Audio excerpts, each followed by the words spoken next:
Hello guys, ഞാൻ ഇന്നൊരു egg പപ്സിൻ്റെ റെസിപ്പിയുമായിട്ടാണ് വന്നിട്ടുള്ളത്. അപ്പോൾ എളുപ്പത്തിൽ ഒരു എഗ് പപ്സ് എങ്ങനെ തയ്യാറാക്കാൻ നോക്കാം. ഒരു ചട്ടി അടുപ്പത്ത് വെച്ച് അതിലോട്ട് വെളിച്ചെണ്ണ ഒഴിച്ച് ചൂടായി വരുമ്പോൾ അരിഞ്ഞ് വെച്ച സവാള ഇട്ട് കൊടുക്കുക. ഇട്ട് കൊടുത്ത് നന്നായിട്ട് വഴറ്റിയെടുക്കുക. വഴണ്ട് വന്നതിന് ശേഷം അതിലോട്ട് കുറച്ച് ഇഞ്ചി വെളുത്തുള്ളി പേസ്റ്റ് ഇട്ട് കൊടുക്കുക. ഇഞ്ചി വെളുത്തുള്ളി പേസ്റ്റിൻ്റെ പച്ചമണമൊക്കെ ഒന്ന് മാറി വരുമ്പോൾ അതിലോട്ട് പൊടികളായിട്ട് മഞ്ഞൾപ്പൊടി, കുരുമുളക് പൊടി, ഗരം മസാല, പിന്നെ കുറച്ച് ചിക്കൻ മസാല ഇട്ട് കൊടുക്കുന്നുണ്ട്. ഉപ്പിട്ടിട്ട് നന്നായി മിക്സ് ചെയ്തെടുക്കുക. അവസാനമായിട്ട് മല്ലിച്ചപ്പ്, പുതിന, കറിവേപ്പില ഇട്ട് കൊടുക്കുന്നുണ്ട്. അപ്പോൾ ഫില്ലിങ് ഞാനിവിടെ സമൂസൻ്റെ ഷീറ്റാണ് എടുത്തിട്ടുള്ളത്. അപ്പോൾ വീഡിയോയിൽ കാണുന്ന പോലെ വെച്ചിട്ട് അതിലോട്ട് ഫില്ലിങ് വെച്ച് കൊടുത്തിട്ട് പുഴുങ്ങിയ എഗ്ഗ് വെച്ച് കൊടുക്കുന്നുണ്ട്. എഗ്ഗിൻ്റെ നടു കീറിയിട്ട് വെച്ച് കൊടുക്കുക.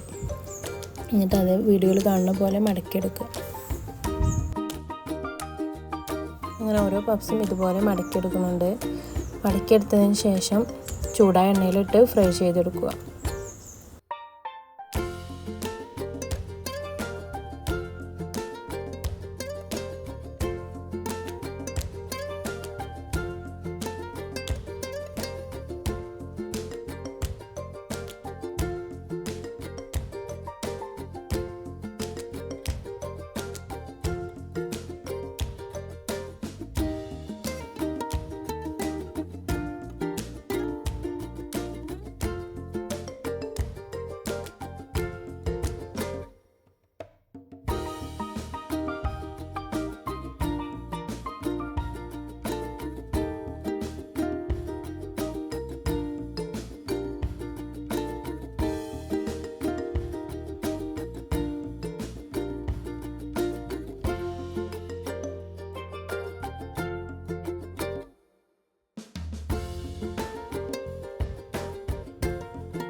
അപ്പോൾ എല്ലാ പപ്സും ഫ്രൈ ചെയ്തെടുത്തിട്ടുണ്ട്. അപ്പോൾ പപ്സ് ഇവിടെ റെഡിയായി.